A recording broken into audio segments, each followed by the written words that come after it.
ایرانی صدر Masoud Pezeshkian نے دو ٹوک اعلان کیا ہے کہ ایران جنگ صرف اپنی شرائط پر ختم کرے گا۔ جنگ خاتمے کا فیصلہ قومی مفاد کو مد نظر رکھتے ہوئے کیا جائے گا۔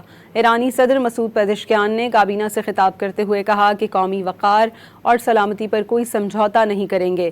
جنگ ایران نے شروع نہیں کی بلکہ ایران پر جنگ مسلط کی گئی۔ ملکی دفاع کے لیے مسلح افواج کا کردار تاریخی اور فیصلہ کن ہے۔ ایرانی صدر مسعود پزشکیان نے دو ٹوک اعلان کیا ہے کہ ایران جنگ صرف اپنی شرائط پر ختم کرے گا۔ جنگ خاتمے کا فیصلہ قومی مفاد کو مد نظر رکھتے ہوئے کیا جائے گا۔ ایرانی صدر مسعود پزشکیان نے کابینہ سے خطاب کرتے ہوئے کہا کہ قومی وقار اور سلامتی پر کوئی سمجھوتا نہیں کریں گے۔ جنگ ایران نے شروع نہیں کی بلکہ ایران پر جنگ مسلط کی گئی۔ ملکی دفاع کے لیے مسلح افواج کا کردار تاریخی اور فیصلہ کن ہے۔ ایرانی صدر مسعود پزشکیان نے دو ٹوک اعلان کیا ہے کہ ایران جنگ صرف اپنی شرائط پر ختم کرے گا۔ جنگ خاتمے کا فیصلہ قومی مفاد کو مد نظر رکھتے ہوئے کیا جائے گا۔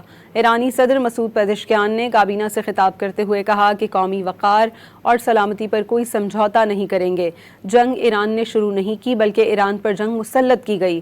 ملکی دفاع کے لیے مسلح افواج کا کردار تاریخی اور فیصلہ کن ہے۔